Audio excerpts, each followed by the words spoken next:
নমস্কার, আমি মিঠু রায়। আমি আপনাদের নিজেদের আশা ওয়ার্কার। আজ আমি বলবো গর্ভবতী মায়ের শরীরে কোন কোন বিপদ সংকেত দেখা দিলে আমাদের সঙ্গে সঙ্গে সতর্ক হওয়া দরকার এবং এতে মা এবং শিশুর জীবন অনেক নিরাপদে রাখা যায়। চলুন শুরু করি। 1 নাম্বার হলো হাত পা ফুলে যাওয়া। হালকা ফুলা স্বাভাবিক, কিন্তু হঠাৎ বেশি হাত পা ফুলে গেলে বুঝতে হবে প্রেশার বেশি আছে।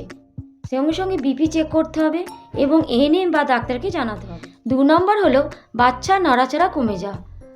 হঠাৎ যদি বাচ্চা 4-5 ঘন্টা না নড়ে, তখন আমাদের এটা বড় বিপদের লক্ষণ হতে পারে।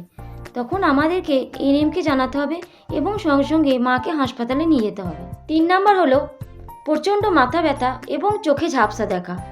এটি উচ্চ রক্তচাপের কারণে হতে পারে, তাই দেরি না করে মাকে অবশ্যই ডাক্তারের কাছে নিয়ে যেতে হবে। 4 নম্বর হলো তীব্র পেটে ব্যথা। সাধারণ ব্যথা নয়, অসহ্য ব্যথা হলে বুঝতে হবে মায়ের ভেতরে কোনো সমস্যা হচ্ছে, যেমন প্লাসেন্টা সরে যাওয়া। তাই দেরি না করে অবশ্যই ডাক্তারের কাছে নিয়ে যেতে হবে। 5 নাম্বার হলো যোনিপথে রক্তপাত।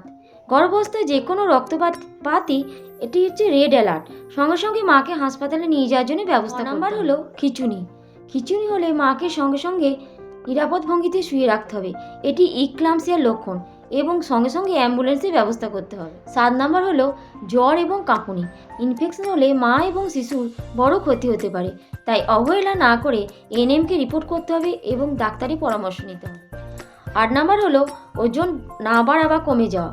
গর্ভবতী মায়ের প্রতি মাসে সামান্য অন্তত ওজন বাড়া উচিত। যদি না বাড়ে তাহলে বাচ্চার বৃদ্ধি কমে যায়, তাই নিয়মিত খাওয়া দাওয়া, আয়রন, ক্যালসিয়াম এগুলো খেতে হবে। 9 নাম্বার হলো শ্বাস নেওয়ার কষ্ট। হঠাৎ শ্বাসকষ্ট হলে বুঝতে হবে হৃদযন্ত্র বা রক্তাল্পতার সমস্যা হচ্ছে। সঙ্গে সঙ্গে আমাদের উচ্চতর স্বাস্থ্যকেন্দ্রে রেফার করতে হবে। এই 10টি বিপদ লক্ষণ মা যদি চিহ্নিত করতে পারে, তাহলে এলাকার আশা দিদি বা স্বাস্থ্যকর্মীকে জানাতে হবে এবং আশা দিদি চিহ্নিত করে সঙ্গে সঙ্গে মাকে হসপিটালে পাঠানোর ব্যবস্থা করবে, কারণ এতে মা এবং শিশুর জীবন অনেক নিরাপদে থাকে। যদি ভালো লেগে থাকে তাহলে অবশ্যই লাইক করবেন এবং বেশি বেশি করে শেয়ার করবেন আমার মা বোনেদের, কারণ মা বোনেরা অনেক তথ্য জানতে পারবে এ থেকে। আর সাবস্ক্রাইব তো অবশ্যই করবেন, কারণ আপনারা যদি সাবস্ক্রাইব করেন তবেই আমি ভিডিও বানাতে উৎসাহিত পাবো। ধন্যবাদ।